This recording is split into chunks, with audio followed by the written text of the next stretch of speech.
Welcome to Fort Worth 148's podcast, where we meet to discuss Masonic topics and strive to build value in the brotherhood. The opinions and statements of the participants do not represent any positions or stance of any Grand Lodge or Lodge and are solely the viewpoints of the participants.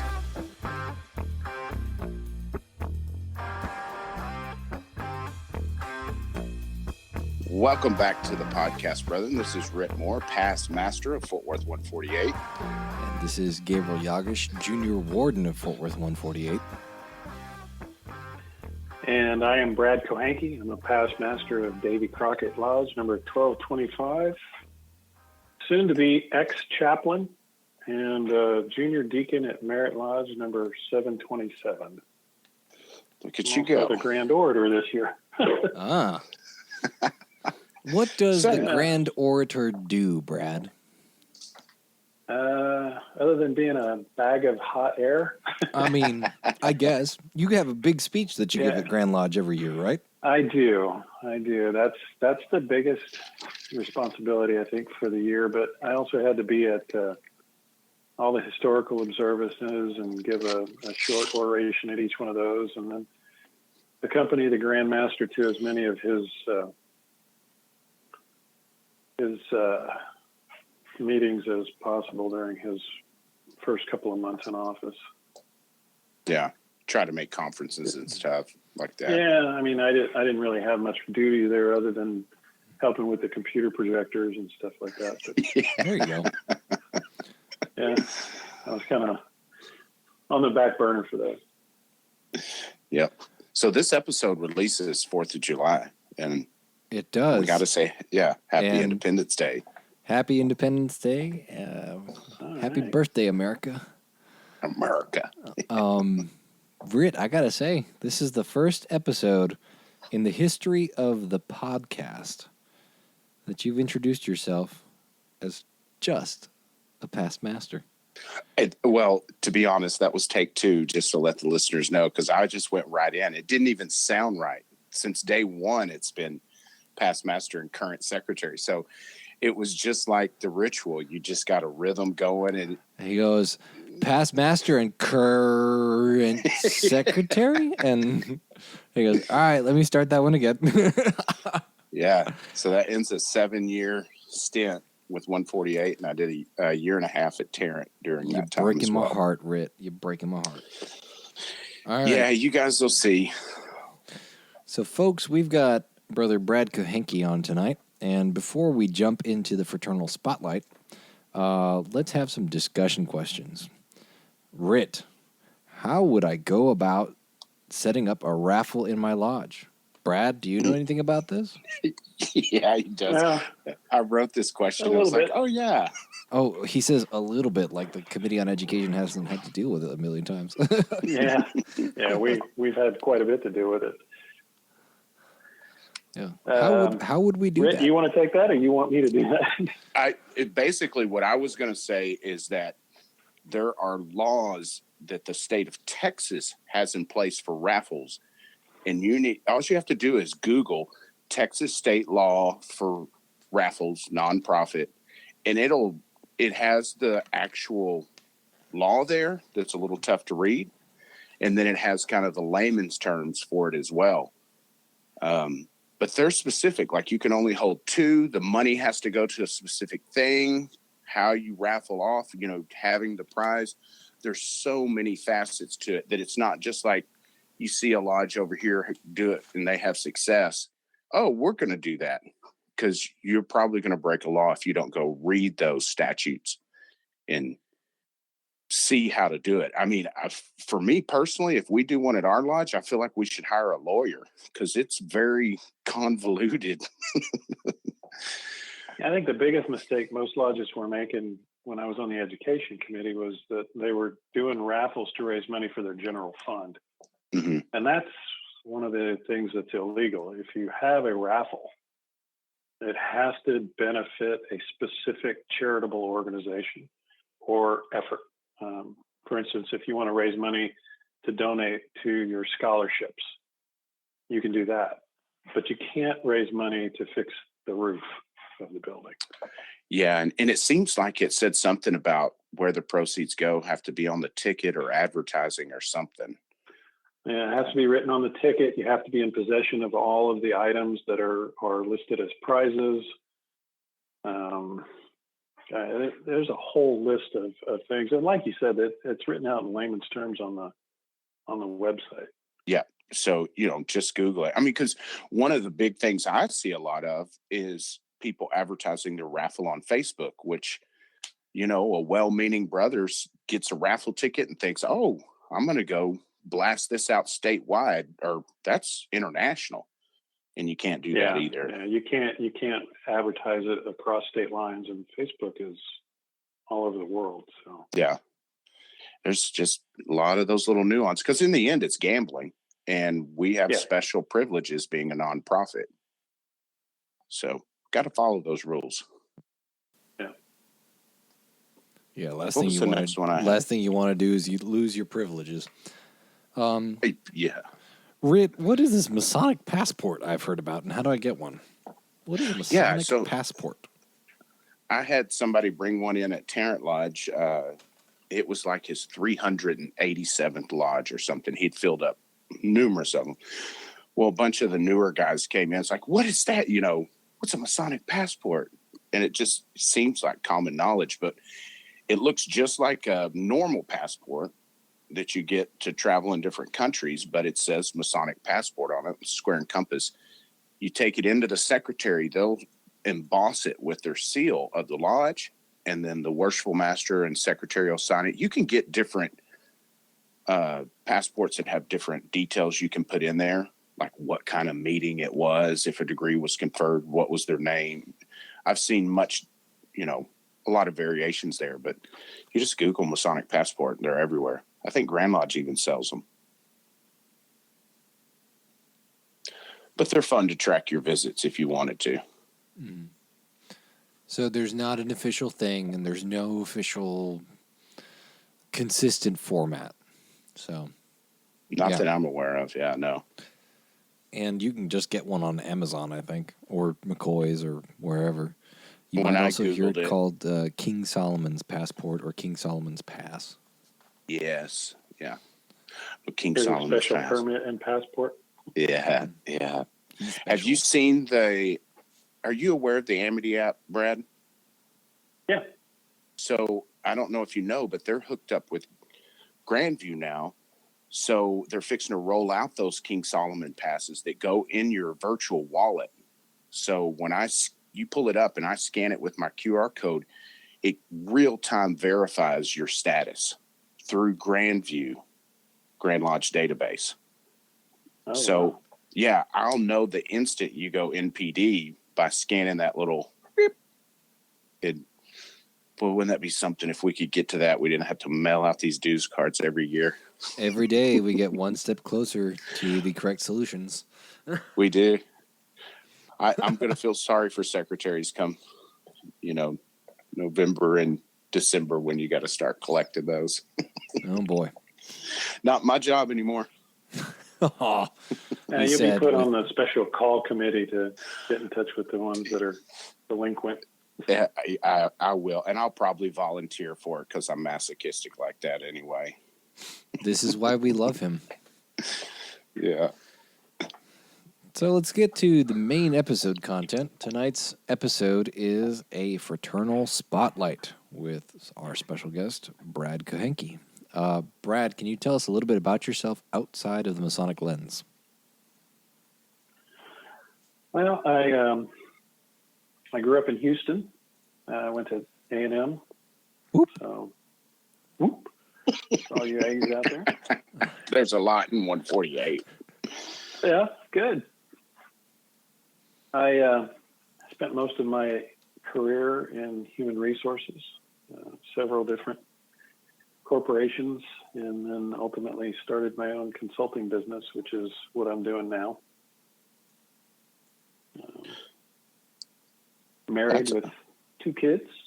One of them is in the Air Force. And the other one is about to be a junior in high school. Nice. So you're almost nest free, huh? Pretty close. So are you one of the parents that look forward to that? Are you like, I don't want Oh, that no, to I'm happen? a basket case. No, I'm a basket case. I'm looking at my youngest one going, I remember when he was just as big as my arm. That's great. My wife is way more stable than I am when it comes to that. I'm still quite a few years off. My son just started ninth grade and daughter seventh. But I'm like, boy, there's so much work. Love them to My son death. got his driver's license 2 weeks ago. My youngest. Yeah. Woo. Yeah. That's life changes. So Yeah. when did you join? What year and how old were you? I joined in 1991. I was 28 years old. So I've been in the fraternity now for 28 years. Wow. You carry yourself well then. You age like a fine wine. Yeah. That's awesome. So what inspired you to join? I kind of came at it backwards. My dad was a Mason, my grandfather was a Mason, but back then they didn't talk about it. We didn't have family days at lodge. We didn't have dinners, and I never saw the inside of a lodge room when I was growing up. And the only thing I knew was that my dad was gone a day a month, attending some kind of special meeting that he couldn't talk about.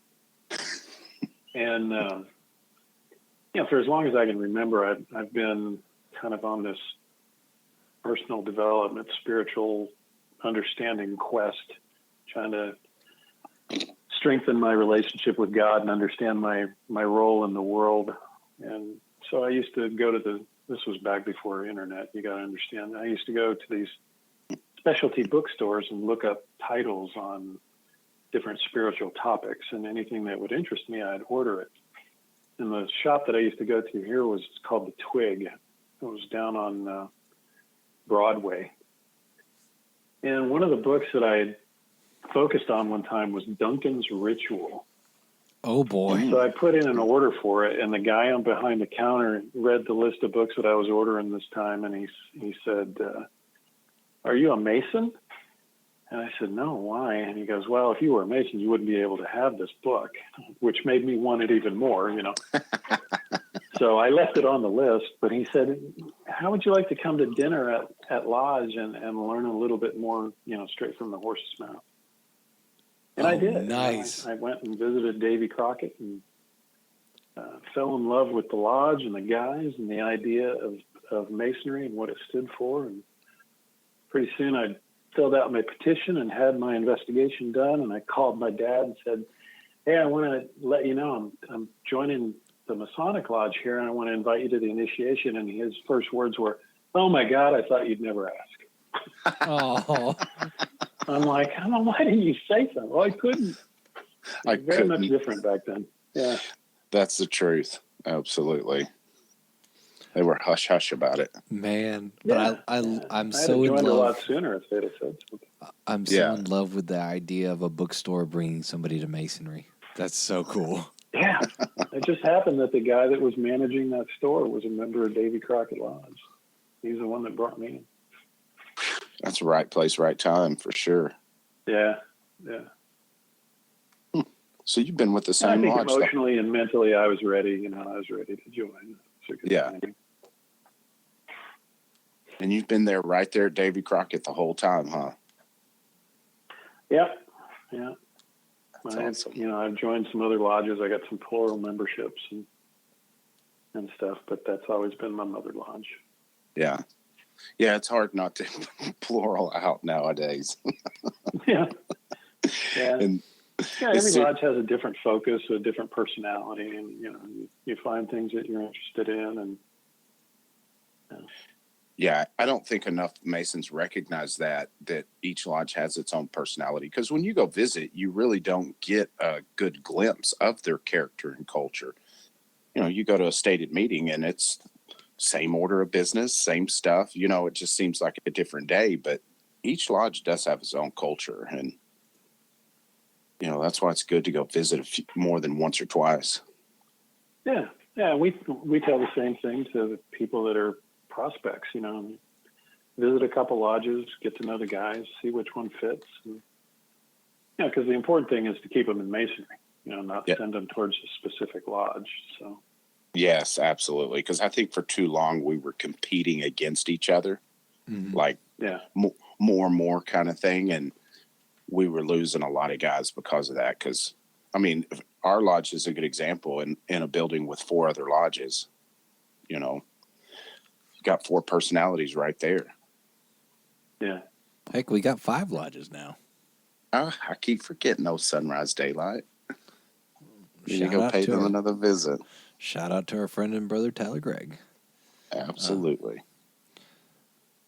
So, Brad, what offices have you held? I know you said you're going to be ex-chaplain soon, and you're past master, and you're currently junior deacon at one of your other lodges. What other things have you held, both at Davy Crockett Lodge, at your other lodges, and for the Grand Lodge?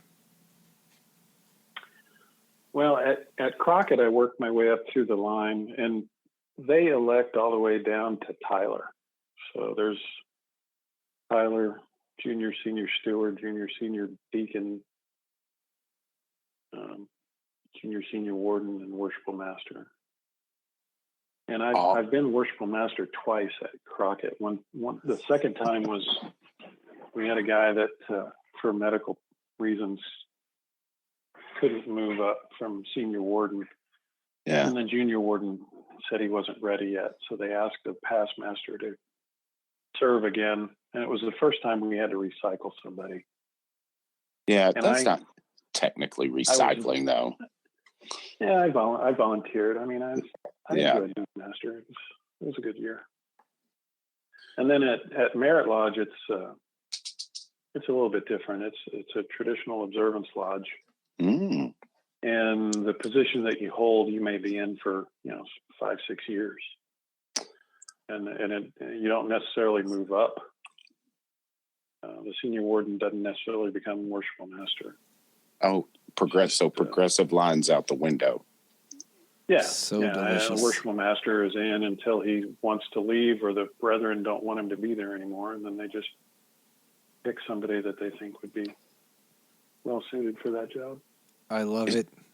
Yeah, so we're going to have to dig in that a little bit. Last episode we had astral planning, now TO. What other hot button issues can we touch? Y'all want to talk about dress code real quick? Sure. So I love the idea of re-electing a master for as long as he wants and is needed. It's fantastic. Yeah. How long has that been in place? Have y'all been doing that? Well, for as long as I've been a member. When I joined, James Rodriguez was worshipful master, and I think he served for 7 years. Wow. And now Andy Poole is worshipful master, and he's going on his 3rd year. That's the way it should be. How do you feel that differs from the system we have now?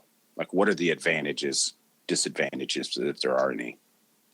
Well, it's kind of tough to compare the two because the Merit Lodge only meets quarterly. And mm-hmm. Most of the business of the lodge is fairly short. The main purpose of Merit Lodge is to provide an educational forum after the stated meeting. We go out to dinner at the Petroleum Club, and we have a paper presented, and then everybody gets an opportunity to voice an opinion or question the presenter for a couple of minutes as they go around the table. So it's made up of all Master Masons. They don't confer to fees. They don't initiate entered apprentices. It's an educational lodge, really. Gotcha, apples to oranges kind of thing. Yeah, that goes back to the culture. So each lodge has its own culture. So that really is what we would call like a special interest lodge, basically, kind of like the research lodge. Or something like that. The only other one that I know of that's even remotely similar to it is St. Albans Lodge. Mm-hmm. And so do y'all bake the cost of the dinners into the dues, or do you have like lower base dues and then ticket the meals. The dues are expensive. Yeah, we roll the cost of each of the meals into the dues, and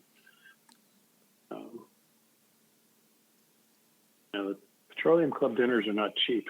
No, they're not. So and we do the Texas work in the opening and closing ritual, but we wear tuxedos and very fancy jewels and white gloves. yeah, try to create an experience. Yeah, it's a special feeling. To attend one of those meetings. Yeah, absolutely. And I that when that subject comes up, traditional observance lodges, everybody starts picking it apart. And, a long time ago, my lodge looked at it real hard. And what we ultimately did is just, hey, what works for us? Let's use this. And the rest we'll come back to if ever.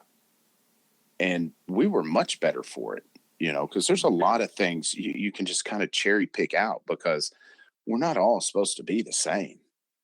We do the same work and whatnot, but how we get there is a little different. I really enjoy the educational aspect of it. I mean, and you guys probably already know that, but yeah, that's kind of apparent. Absolutely. So what do you see as Texas Masonry's overall strength and weaknesses? Oh boy, that's a really open-ended question.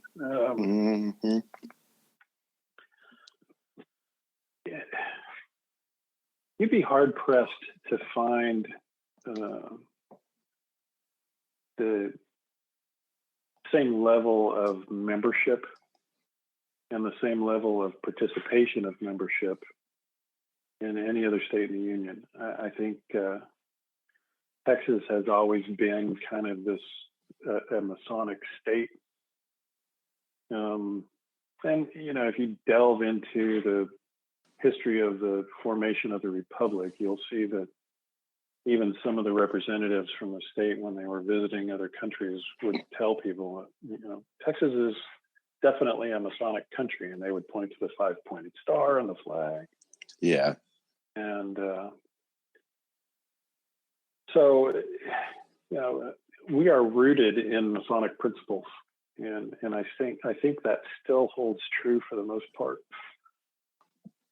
The weaknesses that I think that we face has always been our ability to talk about ourselves. For a long time, we didn't at all, because we didn't think we were allowed to say anything about ourselves. And then when we did start talking about ourselves, we were hesitant to say too much, because we didn't want to sound like we were bragging about ourselves and how much charity we did, how much money we contributed daily. Yeah. So, trying to find that balance of how to describe who we are and what we do in a manner that doesn't sound braggadocious, that's going to be one of our challenges, but we can do it. There hasn't been a challenge we haven't met yet. I mean, we're still here. We're still here. And I think and you can see the faces of the membership are getting younger and younger every year. I mean, we're doing something right in Texas. We're getting more and more younger guys joining the fraternity. We're doing things like this podcast that you guys do. 25 years ago, something like this would have been unheard of. You can't talk about Masonry on the airwaves like this. Yeah. I think Mike Gower was one of the first Grand Masters that did public service announcements on the radio about Masonry in Texas. And man, I'd love to see that happen again. Oh, absolutely. Because I think you hit a good point that, society's changed so much to where, we still have to get out in our communities and do those things that we've always done as Masons. But the way society works, if you're not out there promoting yourself, you just disappear.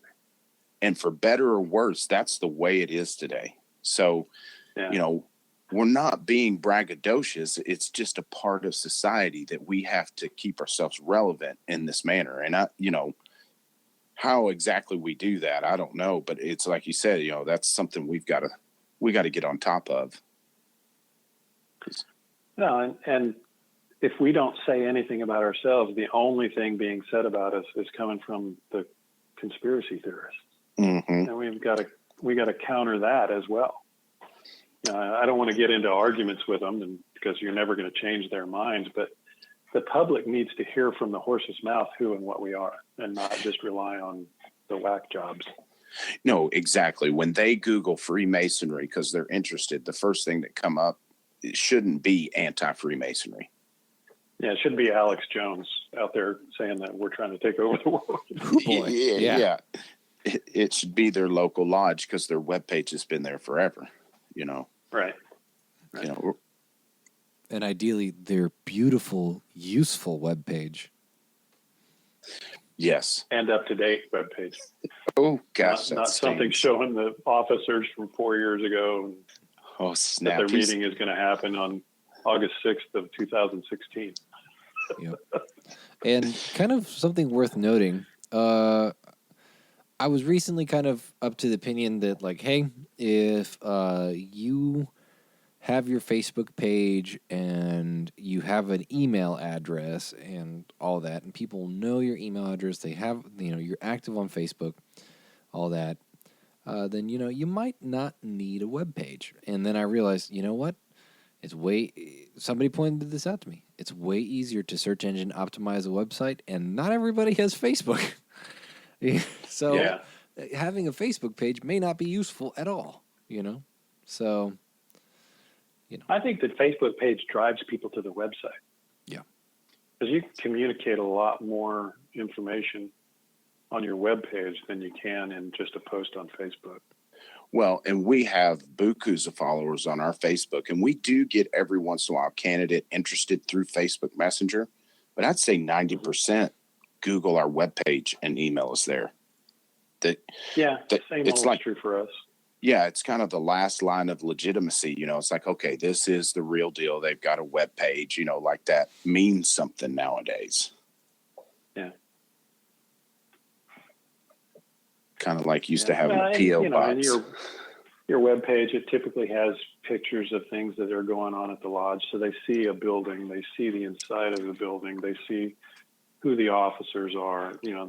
There are legitimate, well-dressed gentlemen presenting themselves in a positive light in the community. It's not just some guy claiming that he's part of Masonry. No, and heck, as easy it is to slap your Facebook feed on there. You put up a web page to have people email you, and then they can just scroll through your Facebook feed on your web page. Yeah. It's too easy nowadays not to do it.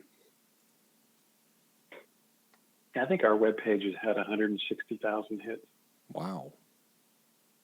I haven't even looked in that in years. I need to go back and check that out. I'm the administrator for our web page, and I've got a counter down in the bottom right corner. Yeah, need to check on that because we've had ours up for, it's 2001, I think, is when it went up. So it's been there for a minute. Ours has been up for a long time. Yeah. Ours has only been up since 2012.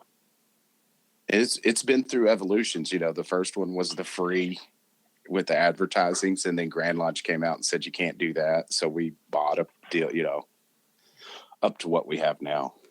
Yep. Yeah. And it's looking to go through another revolution soon, Yes, it is. Growing and changing and growing. Technology, exactly. Well, you got to refresh it every once in a while. It gets stale. Yep. So what's your favorite aspect of Masonry and why? Oh, education, without a doubt. So that's the reason I joined. I was trying to get a better understanding spiritually of my place in the universe and my relationship with God. I think Masonry offers a lot of that.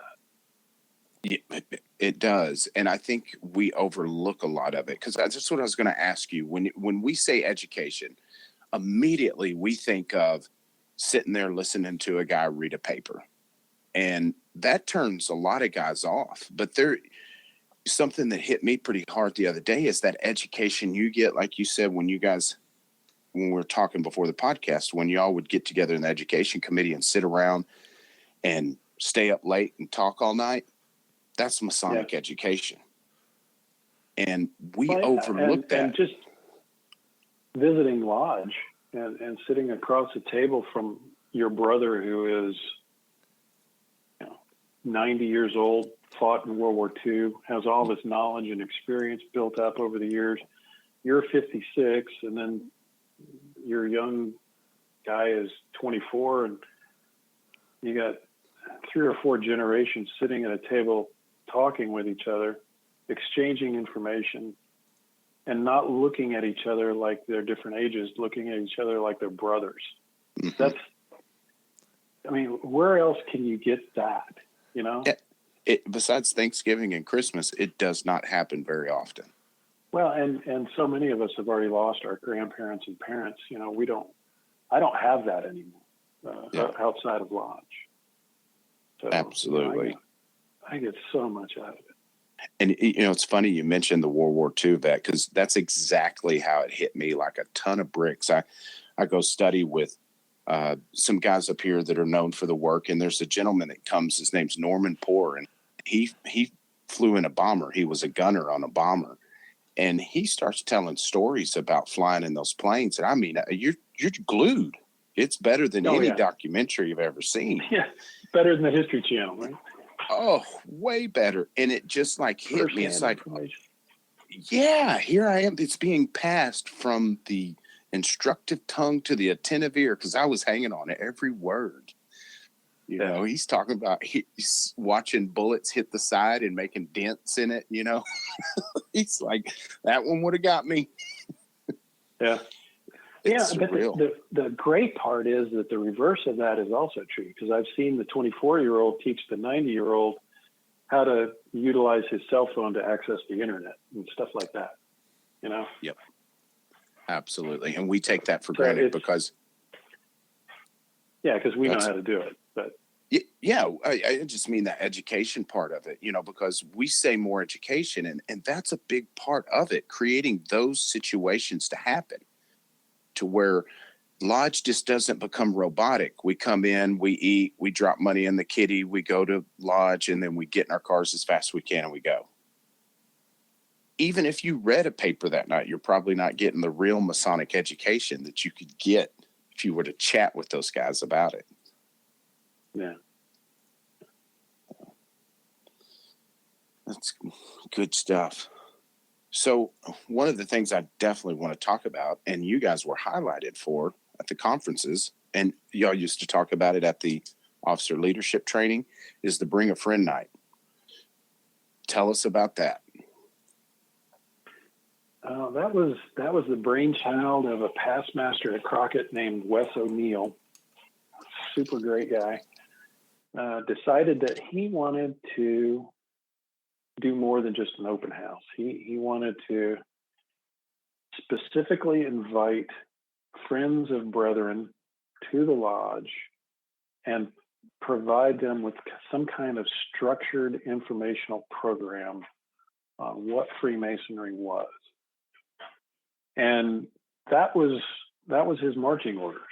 So Chris Williams and I and Wes and Keith Reynolds and Burt Reynolds kind of ran with it, and we divided up which topic was going to be assigned to which person, and each one of us kind of picked the one that we were the most interested in, and we wrote a 10 to 12 minute presentation on it. I looked everywhere for videos that I could incorporate into the program, and finally settled on 2, and it just kind of came together. And Chris had some placards made, and we decided to give these informational talks from different stations around the lodge and have the guys get up and walk around so they could get a view of the lodge from different perspectives as they moved around the lodge. It was, I think the first time we did it, we had maybe 14 guys there, and I think we handed out 7 petitions the first time. Wow. Oh, and that was when, we felt like, boy, we're really onto something. And we've continued to kind of tweak it and improve it as it's gone on. And now it's, it's what you saw at the Grand Masters Conference in the video. It's not something that's specific to Davy Crockett. We've gone on the road and presented it at other lodges. We did it at Louisville, up in the Dallas area. Yeah. You know, and if lodges from all over San Antonio will bring candidates or prospects in. And the beautiful part of it is, you know, we're not trying to recruit for Crockett. We're just trying to present information on Masonry. And if somebody wants to join and they're the guest of a guy from Alamo, then Alamo gives them a petition. And yeah, we're happy with that, you know. No, absolutely. Because, I mean, in the end, if you build it, they'll come. I know about Freemasonry. And I love the idea of capitalizing on, you know, bring your friend up here to where, you know, because we talked about the website, and it's great for walk-up candidates that nobody has a clue who they are, you know, so that has those disadvantages. But to bring a friend, you know, somebody can yank that guy's chain straight if he steps out of line. Yeah. Well, and you kind of know who you're getting. Yeah. We had a situation arise one time where we were invited to give the program in a specific location. I won't go into the names, but they started advertising it generally to the public, you know, come one, come all, to an informational session on Freemasonry. And we all got really uncomfortable with that because we didn't know who was going to be coming. And some people will attend those things for the sole purpose of causing a problem. Yeah. Or engaging in an argument. But if it's specific to friends of brethren, then you know what you're getting. You know, you're not going to place yourself in a difficult situation that way. Yeah. And I think everybody would be surprised at how many friends they have show up, you know, because you think I don't have that many friends. Well, you could probably go look on Facebook and find 4 or 5 that, you know, you could invite up that you trust kind of thing. And yeah. If nothing else, that's what the Grand Master's idea this year of replacing yourself. Everybody's got a friend that they wish was a lodge member. Oh yeah. God, yes. Yep. You know, and you're not inviting them to try to pressure them. You're just, hey, you know, would you like a little bit more information on what it is that I do? Exactly. Well, yeah. Most of the time they'll accept it, especially if there's a free dinner involved. There's the hook. Absolutely. And no bologna sandwiches. Yeah. Yeah. Save that. Got to feed them a little bit better than that. So how long have y'all been doing that? Wes was master in 2012. So everything, the Bring a Friend night, the webpage, everything kind of started around the same time period. Nice. And obviously, you know, as much as it's growing, y'all have seen success with it to keep breathing life into it. Oh yeah. Yeah. It's been very successful for us. And I think it's generated quite a few petitions outside of Crockett. I know that we went down to Floresville and did it for Floresville, Lavernia, which is Braham Lodge, and then another lodge down there. And they had over 20 guys at the Bring a Friend night. So I don't know how many petitions they handed out, but it was worth it. You know, and I wish there was some way we could track that stuff, because that is the thing about these programs that we come up with. Everybody's got an idea, and we've tried a lot of them, but then we try them again because there's no way to prove whether they really worked or not, what kind of effect they actually had, or I'm going to do this better. And then we stumble on something that works, and if we had the numbers to back it up, I think it would spread even quicker. Yeah. Well, and you know, not everything's going to work at every lodge. There was a couple of things I tried my years as a worshipful master that didn't pan out, but I'm convinced would have worked somewhere else. Yeah. Well, I think that's just the way it goes, because it's the concept of it. You know, we talked to John Bringle, who does the Masonry 101 at Austin for the new candidates. Something very similar, but guys that come in, you know, they go through this training before they're Masons, and it works great for them.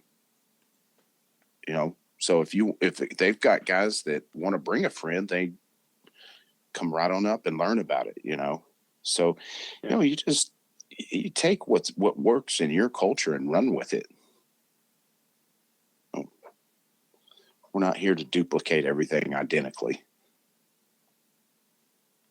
So when it comes to the typical month of Davy Crockett, what does it look like? Well, we have 2 stated meetings a month. So the first and third Tuesdays are our business meetings. And then on the off Tuesdays, we are doing floor practice or conferring degrees. And then Wednesdays, we try to be active every Tuesday and Wednesday with some sort of program or practice. So somebody from Crockett is at the lodge every Tuesday and Wednesday. Gotcha. Is it usually the same active, person, or do y'all take turns? It's usually a core group of guys that rotates the responsibility of being there. And it's not always floor practice. Sometimes, like in the fall, in October, we host a certification for through the Committee on Work.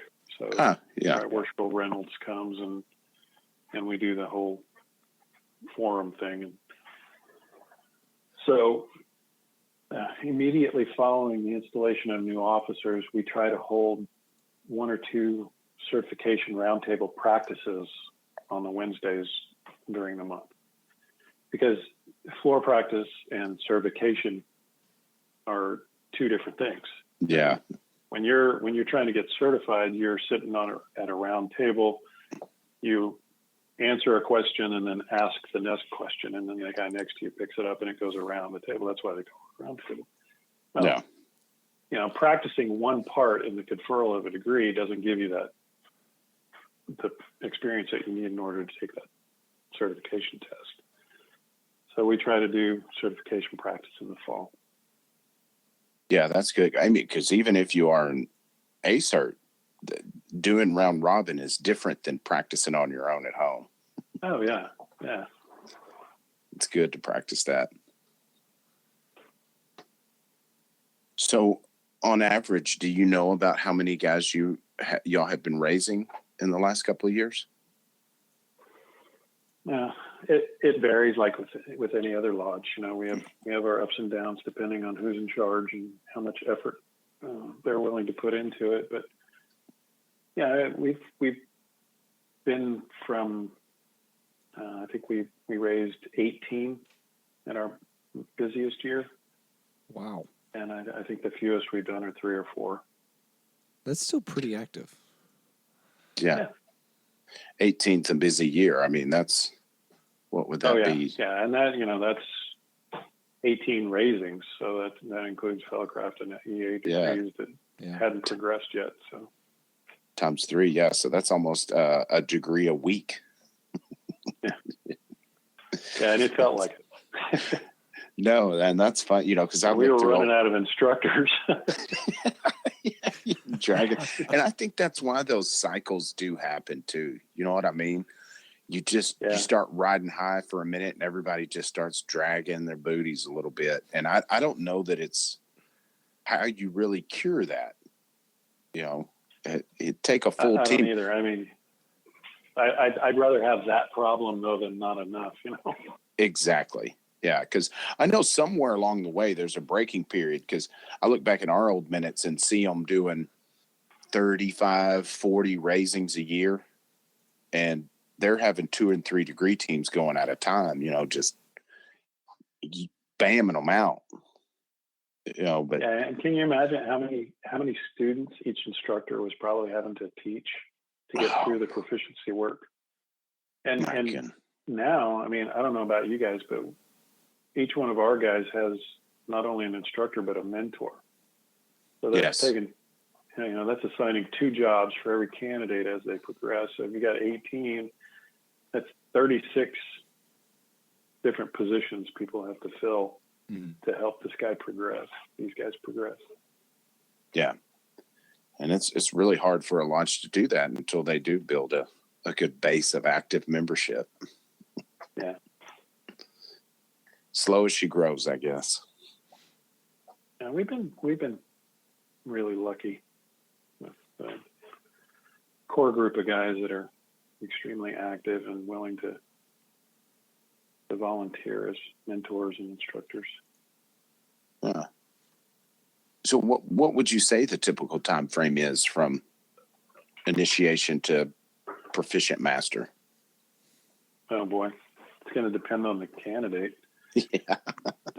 When I've got a guy now that's ready to give his fellowcraft proficiency, and I'm kind of holding the reins on him because I don't want him to go through too quickly. He could be done in 3 months. Yeah. If I let him, but I want him to spend more time in each one of the degrees so that he better understands what it is that he's memorizing. You know, I don't want him to just regurgitate everything, become a master mason, and then go, okay, well, now what? Exactly. Yeah. I know how it is. Once you get your sights set on the peak of the mountain, it's like, don't stop till I get there. Right. You know, but that's the beauty of it. You know, why we do have mentors to where they're like, slow down a little bit. The air gets thin up there. Let's talk about this stuff and what it really means.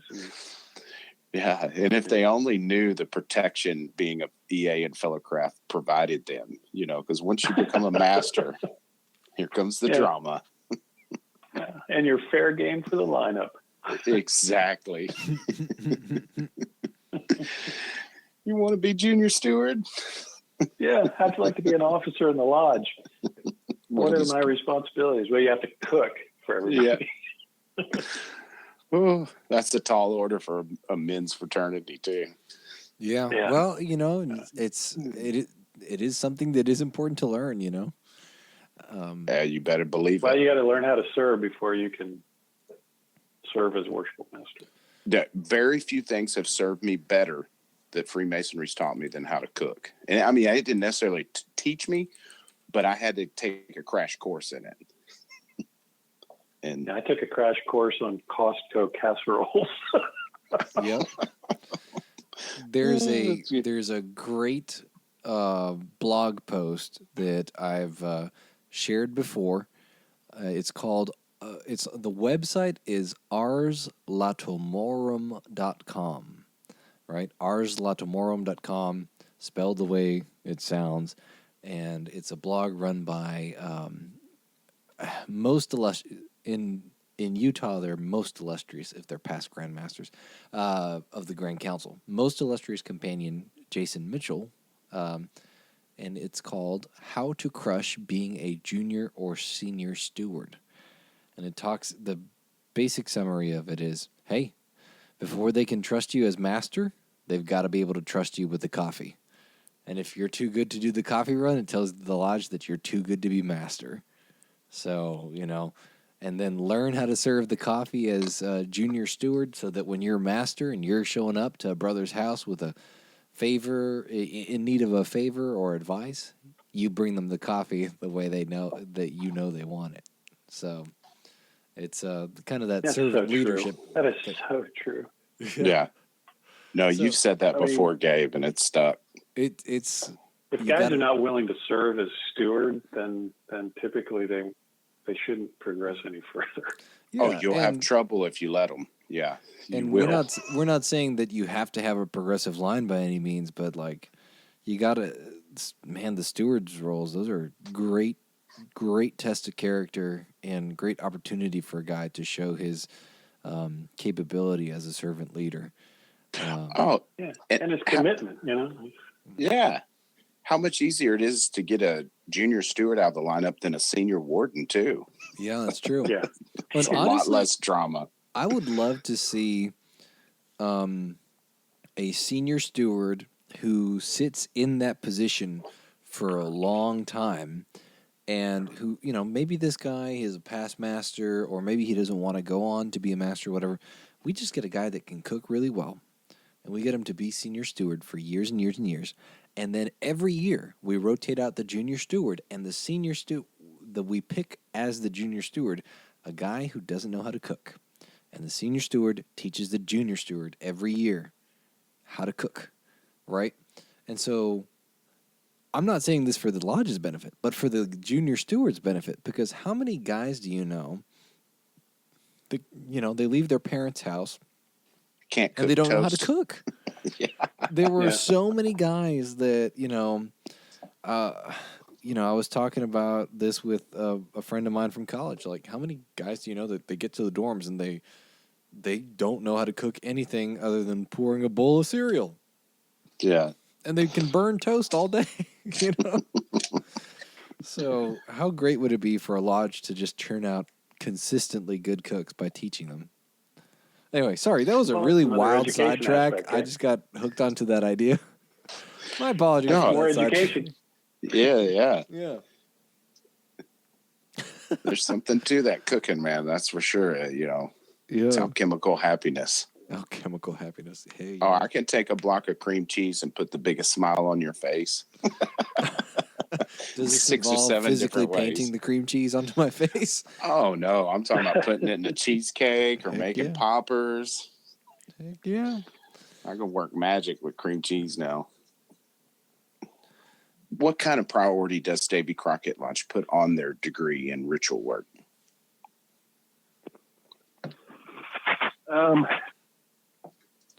Crockett has always been known for its ability to confer its own degrees and do it well. I think even before Keith was a member of the Committee on Work, he was a district instructor for years and years and years. And prior to him, it was Dan Mason, who was a district instructor for years and years and years. So Crockett has had it drilled into them that the ritual work is important, and it's got to be done, as close to perfection as you can make it. And the only time I've ever conferred a perfect degree was in the shower, and I don't think I've ever seen one done. I feel personally attacked. Just to be clear, there was nobody else in the shower with me when I was. Thanks for clearing that up. Yeah, but we put a lot of focus on getting the ritual work done correctly, and we take it seriously. Now I'm not saying during the floor practices we don't cut up and stuff, but when it comes to conferring it for a candidate, this is his night, and this is, especially when he's an EA, this is his first exposure into the mysteries of Freemasonry. And if you're cutting up or cracking up or not taking the work seriously, you can expect the same from him as if and as he progresses through the line to become Master Mason. So you're really kind of setting the tone for these guys as they're coming in. And it was important enough for us to include it in our mission statement, that we wanted to be known for our ritualistic work. I love that. Dropping, you got a mission statement. I did get a mission statement in there. Yeah, I got to put a plug in for the education committee and all that stuff. For sure. I mean, because we talk about that all the time, how important it is. If nothing else, just the process of doing it. The mission and vision statement is so important. You get good stuff out of it. What was the other thing that you touched on that I wanted to? Boy, I feel it slipping away too. Maybe it'll come back to me. Okay, so what other activities you guys do at Crockett Lodge? Oh, man. One of my favorite things is the quarterly philosophic roundtable. We will get together on the months that have 5 Tuesdays and meet at a local restaurant where we can reserve a secluded room. Typically, I'm going to be the one that's running the night, and I'll come up with some kind of philosophical question to pose. So we will get there at 6, have a couple of cocktails, order dinner. I'll pose the question, and then everybody thinks about it as dinner is delivered and we continue to eat. And then once everybody's finished and the dishes are cleared away, the doors are closed, the wait staff stays out, and we kind of take turns giving our opinion on the topic of the evening. That's been one of the most enjoyable things for me. It's a little based on Merit Lodge's kind of model for education, but we don't have a paper presented. We just ask a question and then everybody gets to voice an opinion. Yeah, I think that we usually get anywhere from 12 to 20 guys. Whew. Yeah, and it's not just Crockett. We advertise it for the whole area, and we get guys from a number of different lodges. We have 27 in the county. So. Yeah, that's a great idea, because the informal setting like that, and that you get a lot of people that aren't usually very active in those discussions out of their shell usually. Yeah. So that's an example of an education program. Then we have a lot of family nights. We do Halloween, Thanksgiving, Christmas, Valentine's Day. Typically, we try to sneak a Mother's Day program in there. My favorite is always Halloween because it's the biggest turnout, and everybody wears a costume, and it seems like every year the worshipful master tries to outdo the guy before him. So one year we had a magician, and one year the line officers, we learned how to do the Thriller dance. So we played Thriller, and we all did the Thriller dance, line dance for everybody. And then we had costume contests. Oh man. Yeah. That's fantastic. Trick or treating for the kids and little carnivals. And we had 2 of those blow up jumpy castles for the little ones, and it was a blast. So. You know what, Gabe? We need to do that this year, so you and Billy and Grant can dress up as the 3 amigos. Oh man. That would be I'll funny. send you the video of the Thriller dance. You guys can learn it and do it. There you go. That's greatness. No, that's so much fun getting the families together, because we just had our family day at 148, and it's always so refreshing to sit down with your brother's wife and you get to know them and you watch their kids grow up. I mean, we've had it this was our 6th year. So kids that came out here that couldn't even hardly walk the first year, now are running the show, and are we going to family day? Is today family day? And it's so rewarding. Oh, it's so great. Yeah. No doubt about it. Yeah, I met Keith's son at Lodge when he was about 6 years old at a family day. And he's district deputy this year. And at the last family day, his son is I think he's turning 5. So I've seen him grow to a man and then have his own child now, who is the age he was when I met him. That's cool. And he's my brother now. So yeah, that's another thing that you just don't actually get to witness a lot nowadays. One, we move a lot for work, but even if you do work at the same job for 25 years, the other people probably don't. Right. So the opportunities it provides us at Lodge is so vast. We get hung up on these little things like we need more of this, need more of that. It's like, man, we just need to get together and be Masons more.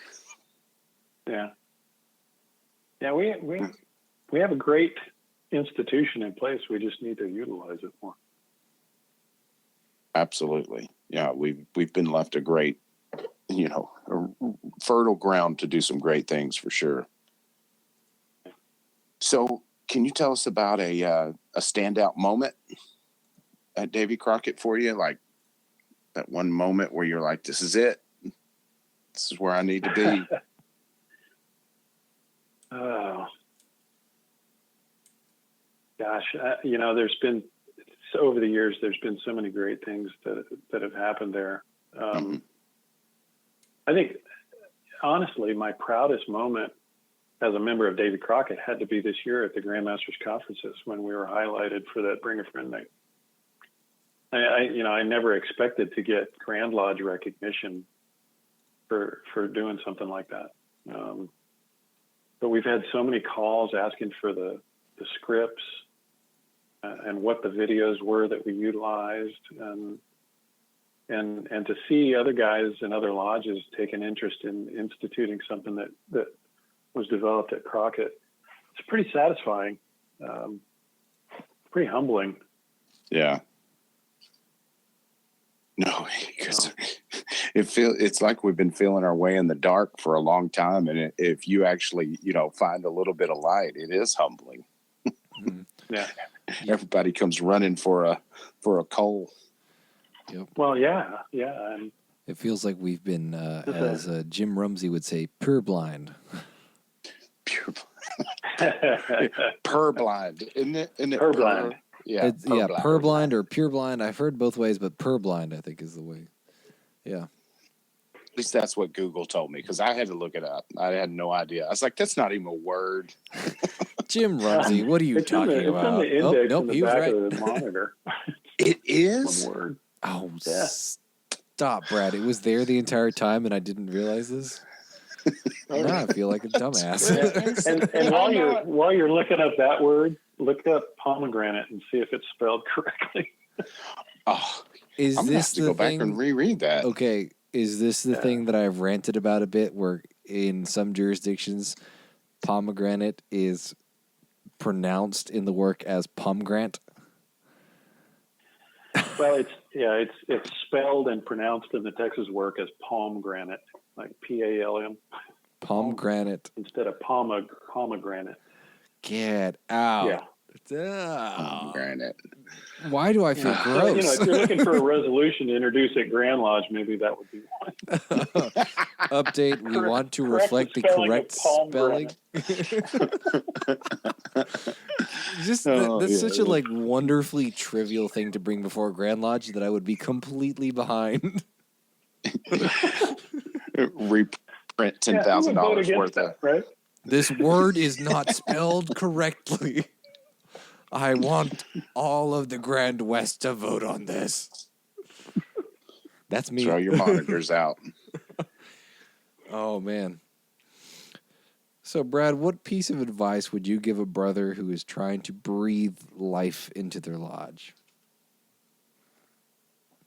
Oh, boy.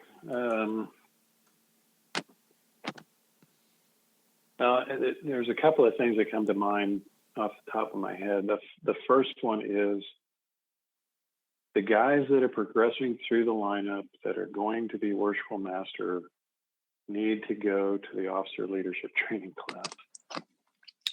Yes, they do. I can't stress it enough to you. I mean, I've visited a lot of lodges around the state, and when you walk in and you watch the opening and the closing of the lodge and how the work progresses through the course of the evening, you can tell which lodge has sent their officers to that and which lodges haven't.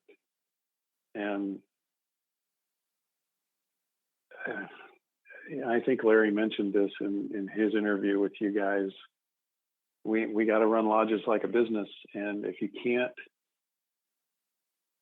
keep the doors open, keep the lights on, keep the place presentable and clean and operating properly, you can't really expect anybody to come knocking on your door wanting to become a member of your fraternity when you're presenting that image to the community. So that would be my first suggestion. And the second one is another one that's fairly simple. The Vanguard Award highlights so many things that you can do to improve your image in the community, improve your experience in your family night programs, improve the experience of the membership as far as educational programs go. I mean, there's so many different suggestions in the list of different things that you can do to earn the Vanguard Award. And I think most people look at that and say, well, we don't need to earn an award for being Masons. But if you want your lodge to be more successful, just even if you're not interested in obtaining the award, take a look at the list of suggestions that are presented in each different category and you're bound to find something that will work for your lodge. You know, if you're in a city lodge and you want to institute a Bring a Friend program, do that. If you're in a rural lodge and you want to do a community builder award, or you want to do some kind of a get together with the guys, I've always thought this probably wouldn't work here, but in a rural community where you have one high school, get your lodge brethren together and go out and buy Masonic t-shirts with the square and compass on them in the color of the local high school team, and go as a group to the high school football game on a Friday night and support the school. I mean, they're going to see that square and compass, and they're going to see in the colors of the high school. And how much notice are you going to get if you get 12, 15 guys walking around with a square and compass t-shirt? Oh yeah. And their families, you know? That There is was good. one lodge that gave the community builder award to the football coach, and they were able to present it on the 50-yard line during halftime at the high school football game. What kind of exposure is that? That's awesome. Yeah. In a small town, yeah, you can just get so many more privileges like that. Yeah. That's and you know, cool. typically they'll listen to us talk at the officer leadership training course, and they'll think, well, you know, we can't do that because you guys are in a big city and you got all these advantages. Well, they've got advantages that we can't take advantage of too. Yeah. So you just got to figure out what works best. And the list of suggestions in that Vanguard Award program is it's a gold mine of ideas. Yeah, and I'm glad you brought that up because, you know, not only do you have the faction of guys that are like, I don't need that piece of paper for being a Mason, but you have others that look at it and go, oh, we don't have near the active membership to do this. But like you said, just go through and pick you a couple and start building, because you'll be surprised what'll happen in 2 or 3 years if that lodge starts getting active again. Yeah. Oh, yeah. I heard a story of a small town lodge repainting their sign out front, just going over the black letters with, you know, on the little metal sign out front. And they had people stop by while they were doing it. I didn't even realize this place was still open. Oh yeah. So small. It's very, very interesting. And to touch on the leadership training again too, to say you get Masonic education is an understatement, because you will leave with all kinds of resources. It is like drinking from a fire hose, but you leave with the flash drive now, and you've got pretty much everything that you talked about. But not only that, I think I learned more, no offense, Brad, sitting with that table of brothers and talking about what they've experienced in their lodge and how they overcame it. There's just some magic in that. That's the reason for those group exercises. You know, I mean, we don't really need for you guys to tell us, you know, who's going to be your installing officer and what meal you're going to serve and all of this stuff, but it's to stimulate conversation between the guys at the table. And that's exactly what comes out of it, Rhit, is that they start talking about what worked at their lodge, what didn't work, and ideas are generated. Mm-hmm. And that flash drive is that's worth its weight in gold too. I mean, there's even videos on there from when Jack Kelly was Grandmaster back in the 80s that you can utilize and show as a educational night program in your lodge on a stated meeting night. Yeah, 12-minute videos. It's funny you say that, because I've got a pile of flash drives, but I can go walk right to that one right now. It's the only one I know what's on it, where it is. Yeah, I've got mine sitting right next to me on my computer. I did remember what I forgot earlier that I want to say before we close out, Gabe. You had mentioned about the degrees being serious, and if somebody's joking around, that it sets the tone for the candidate. And everybody kind of placates that in a sense that, oh yeah, now they're going to think that they can joke around. Well, we always joke around in degrees. That's the culture at our lodge. But you got to understand, that's going to bleed over into everything he does as a Mason. That obligation, that's kind of a half joking kind of thing. The 5 points of fellowship, it's not as that serious as it should be. At some point in our Masonic career, these guys have to realize that the serious business that you're obligating yourself to it's centuries well of, said. of guys passing us this reputable organization, and we can't let it just swither down the drain by cutting up in a degree, because that's where it starts. This guy may have been a Mason 15 years, but he's still joking around in the master's degree 15 years later because it was done in his. Yeah, one of my biggest pet peeves is the goat joke. Yes. God, I know I'm speaking Masonic blasphemy here, but I wish that would have never become a thing, and I wish it would just go away. I'm with you. Yeah, there's a few jokes like that, like the smell and all that every time it's just like aroma. It's like, oh yeah, I've never heard that one before. Yep. Oh, hilarious. Kill me now, please. Yeah. And all you're doing right there is saying, hey, y'all give me your attention. I need your attention, not this candidate. And you need to put your ego in your back pocket for a minute and let's do this thing for this candidate. Mm-hmm. Then we'll joke around all you want after it's over. Chill. No, that came to me in mid thought while y'all were talking. I had to jot that down and get that out because I know there was a post about that the other day. Should degrees be serious or fun? And it was an actual debate. It's like, I can't even get involved in this. My blood pressure's going up. Yep. I don't know. The degrees should be fun, not because you try to make them fun, but because they are executed seriously in a way that provides enjoyment and satisfaction to all parties involved. Exactly. Yeah, because the term fun is subjective, and that's why it's really hard to get in that conversation, because you're right. After I leave a degree, if it's done right, I have that feeling like you kind of get after having fun. It's a euphoric high. I have fun when I'm serious, Yeah. There is a degree called the Select Master's degree, and it's a very serious, intense, emotional degree.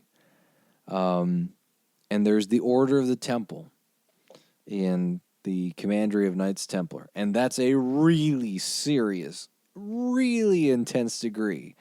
Like, your candidate is vibrating with energy, basically, right? And people go glassy-eyed from shock because it's so serious and it's so intense. And it's the most fun thing I do as a Mason is these serious, intense degrees. It's not like I had emotions like I had fun. Hell yes, I had fun. I just happened to do it in a very serious manner. So, hey. I follow you. I have fun playing the king, too. Yeah. It's good to be king. Yeah. You know what's even better? Being emperor. See you at AMD. What's up? Anyway. Oh, is it? Yeah. I got to it's be always Emperor a one-up. Yeah, I got to be Emperor Constantine once, so here we go. That's trouble. So, brethren, our Masonic quote this week is, Masonic labor is purely a labor of love. He who seeks to draw Masonic wages in gold and silver will be disappointed. The wages of a Mason are in the dealings with one another.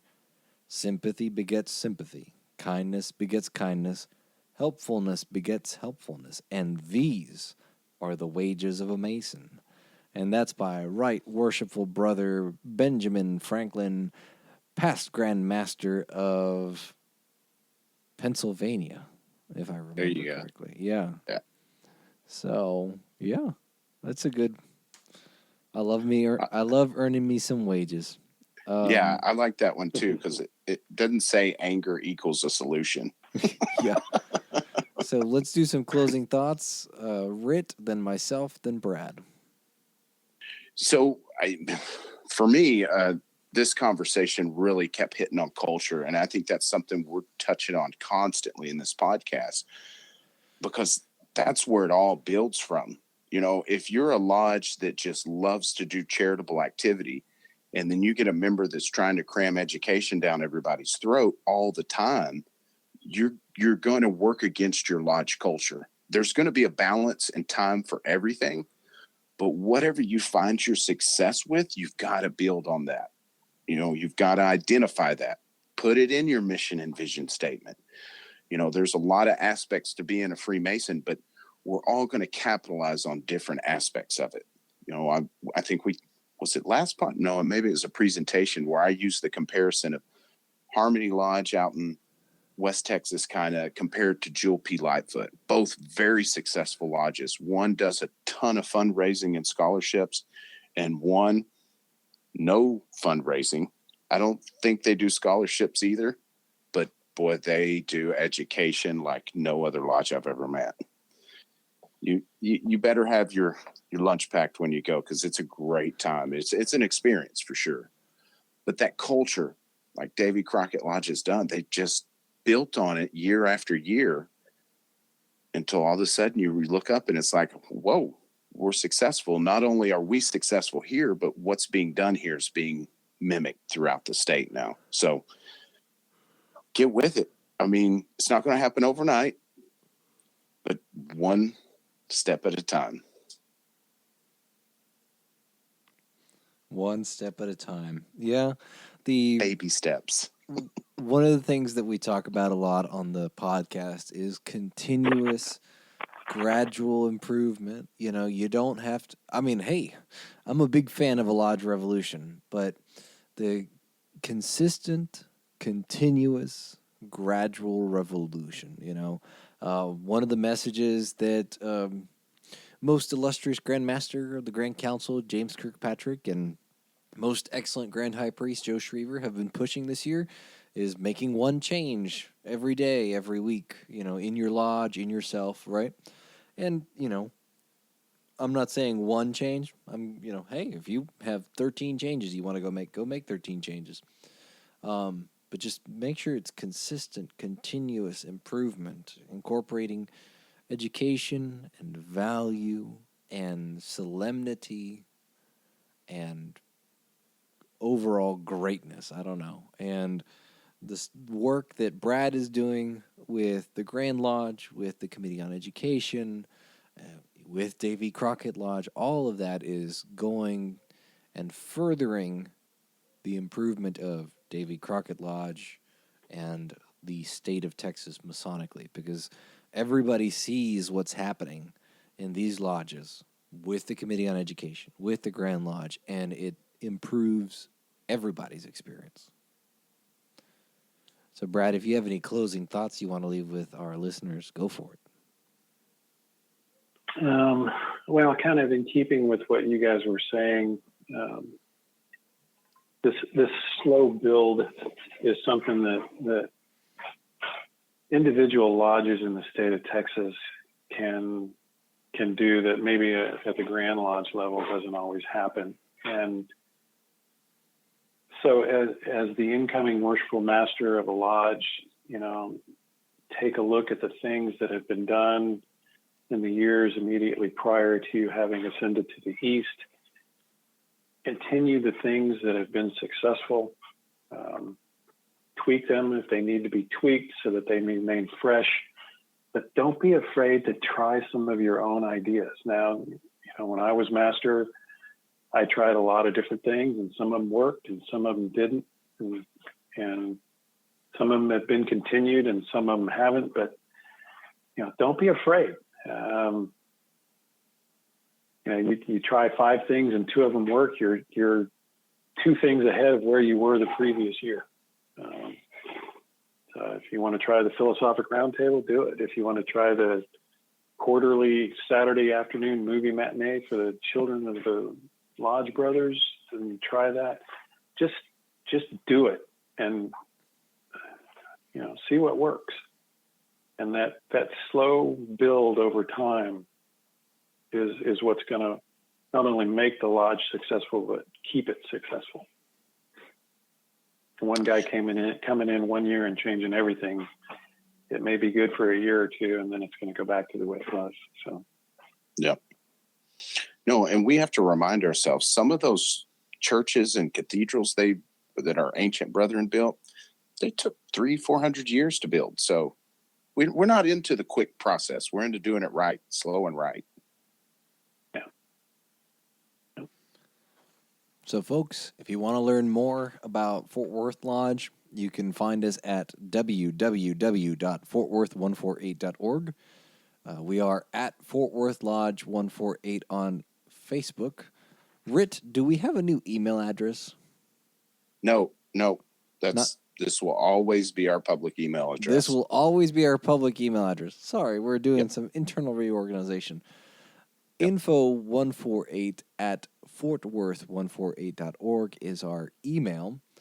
You can learn more about Texas MasoniCon at www.texasmasonicon.com. That's texasmasonicon.com. We are at Texas MasoniCon on Facebook, Twitter, and Instagram. The event is on July 27th, and you can pre-order tickets for $65. And there's going to be a festive board on Friday night. Let's see, this is releasing on the 4th of July, so hey, if the tickets aren't sold out by July 4th, get you some tickets. No, so, $35 for that, right? At Joe T. Garcia's? Yes, $35. It is a cash bar for logistical and legal reasons. Makes life a lot easier for Texas MasoniCon as an event. So, Yep. Otherwise, once we figure that out, maybe we'll include drinks, but until then, cash bar. Yeah. So, Brad, do you have any contact info or any information that you would like to plug with the listeners? Well, if you're interested in seeing the Davy Crockett webpage, it's www.davycrocketlodge.com. And our email is on there. Our address is on there. We're on Facebook and Twitter. So if they were interested in the Bring a Friend program, could they contact Davy Crockett Lodge and get more info? Absolutely. They can even get copies of our scripts. Ooh, you heard it here first, folks. Well, I guess it's second now. Grand Lodge got you first. Stack nabbit. All right, gentlemen, we ready to wind this thing down? Sure. All right, Brad. I really appreciate it, brother. Thank you, sir, for coming on and taking the time. This is Rhit Moore signing off, brothers. This is Gabe Jagush signing off. So you want me to do that? Yeah. This is Brad Kohanke signing off.